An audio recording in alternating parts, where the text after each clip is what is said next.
आप सबका प्यार मिल रहा है तो बहुत अच्छा लग रहा है। बट डायरेक्टर प्रोड्यूसर जी लोग से कोऑर्डिनेट कर लेता हूँ और हमारी कोशिश रहेगी कि मैं भी जहाँ जहाँ लगी तहाँ एक दौरा करूँ, सारी लाली की डांस क्योंकि बहुत ही ज़्यादा मतलब इतने दिन हो गई अभी भी कोई कहता है कि हाउसफुल चल रहा है, कोई कहता है कि एक भी सिनेमा हॉल में मतलब लोग देखने नहीं जा रहा।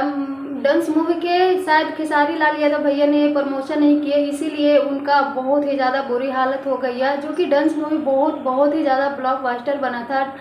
नमस्कार दोस्तों, राधे राधे। आई होप आप सब अच्छे होंगे, मस्त होंगे, स्वस्थ होंगे। अगर चैनल पर नया है तो चैनल सब्सक्राइब करके एक प्यारा सा लाइक कमेंट जरूर करें। खेसारी भैया अपने छोटे मोटे सॉन्ग के भी इतना ज़्यादा प्रमोशन करते हैं, लेकिन अपने इतने बड़ा सुपर हिट भोजपुरी के जो पहली बार इतना ब्लास्ट मूवी आया उसका बिल्कुल भी प्रमोशन नहीं किया। लाइव आकर के बोल रहे हैं कि मैं आ रहा हूँ हर एक सिनेमा हॉल में, तो शायद इस वजह से क्योंकि खेसारी लाल यादव की डांस मूवी पहली बार इतना ज़्यादा मतलब मैं बता भी नहीं सकती कि बहुत ही बुरी हालत हो चुकी है डांस मूवी के। और कुछ लोग कहते हैं कि बहुत ज़्यादा अभी सुपर हिट चल रही है। कुछ ऐसा भी देख सकते हैं कि खेसारी लाल यादव तो खुद लाइव आकर बता रहे हैं कि मैं आ रहा हूँ हर एक सिनेमा घर में, जहाँ जहाँ भी लगी है मेरी डांस मूवी, मैं हर एक जगह हर एक सिनेमा हॉल में आकर के मैं प्रमोशन करूँगा, क्योंकि डांस मूवी पर बहुत ही ज़्यादा मेहनत और पैसा खर्च हुआ है, तो वो तो वापस लाना ही है, चाहे वो किसी भी करके आए।